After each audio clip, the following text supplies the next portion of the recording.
Jawa. Tradisi magengan memang sangat khas Jawa. Tradisi ini biasanya dilaksanakan menjelang puasa. Jika saya menulis mengenai tradisi ini sekarang, tentu dengan maksud bahwa Islam Jawa memang memiliki sekian banyak tradisi yang khas dalam implementasi Islam. Tradisi ini sungguh merupakan tradisi khas yang tidak dimiliki oleh Islam di tempat lain. Tradisi ini ditandai dengan upacara selamatan ala kadarnya untuk menandai akan masuknya bulan puasa yang diyakini sebagai bulan yang suci dan khusus. Sama dengan tradisi-tradisi lain di dalam Islam Jawa, maka tradisi ini juga tidak diketahui secara pasti siapa yang menciptakan dan mengawali pelaksanaannya, tetapi tentu ada dugaan kuat bahwa tradisi ini diciptakan oleh Wali Sanga, khususnya Kanjeng Sunan Kalijaga.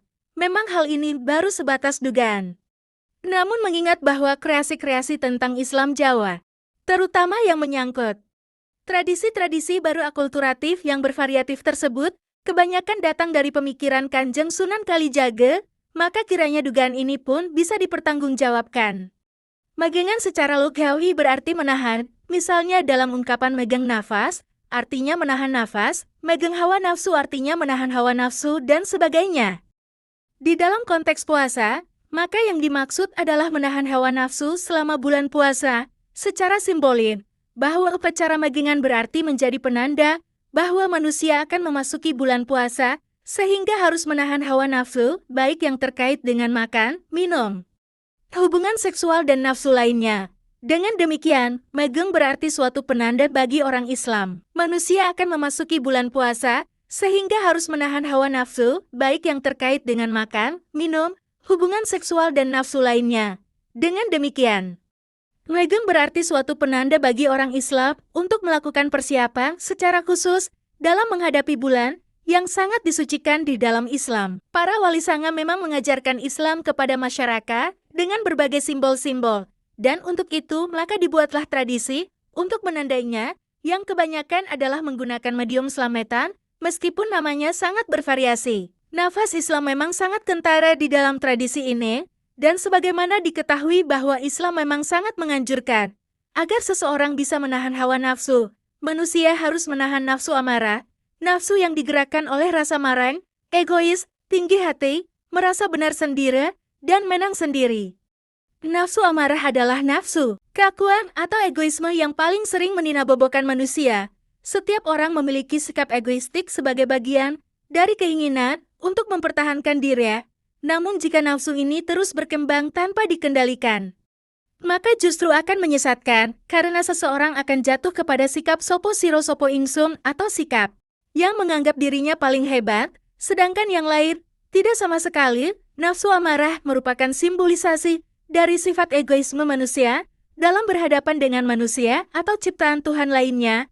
Kemudian nafsu lawamah atau nafsu biologis atau nafsu fisikal. Tindakan berbasis agama, nafsu mutmainah inilah yang akan mengantarkan manusia agar sampai kepada Tuhannya.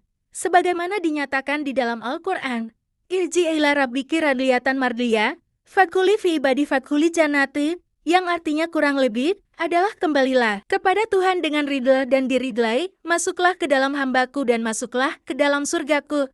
Ayat ini menegaskan bahwa yang bisa menjadi hamba Allah dan bisa memasuki surganya adalah hambanya yang diridlai karena telah memasuki nafsu mutmainah.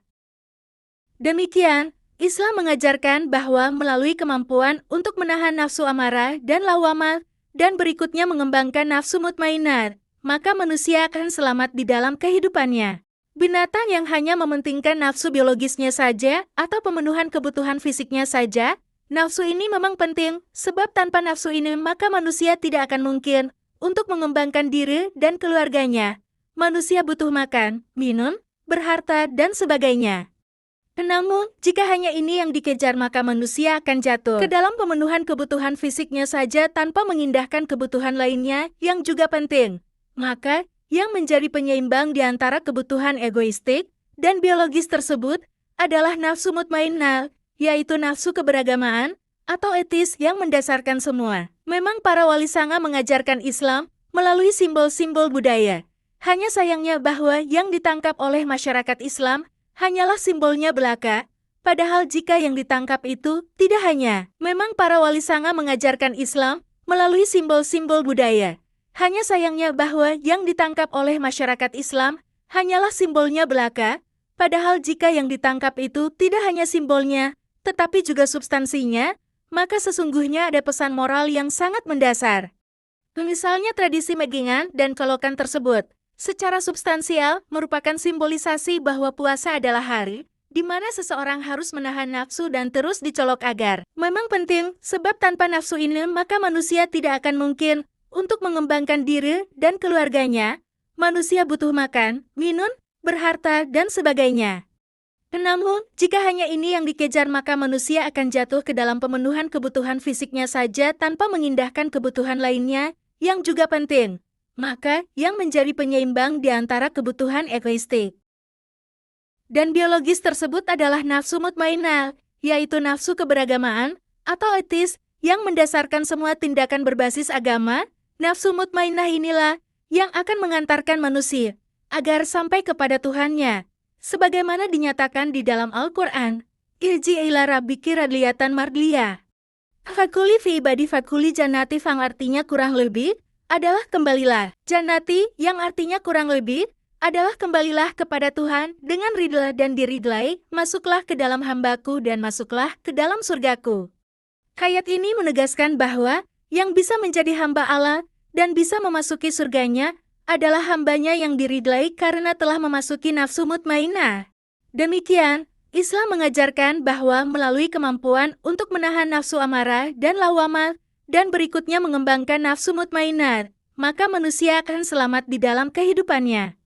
Memang para wali sanga mengajarkan Islam melalui simbol-simbol budaya, hanya sayangnya bahwa yang ditangkap oleh masyarakat Islam hanyalah simbolnya belaka, padahal jika yang ditangkap itu tidak hanya simbolnya tetapi juga substansinya, maka sesungguhnya ada pesan moral yang sangat mendasar. Misalnya tradisi megengan dan kolokan tersebut secara substansial. Sobat Rohindo, demikian sekilas tentang tradisi megengan.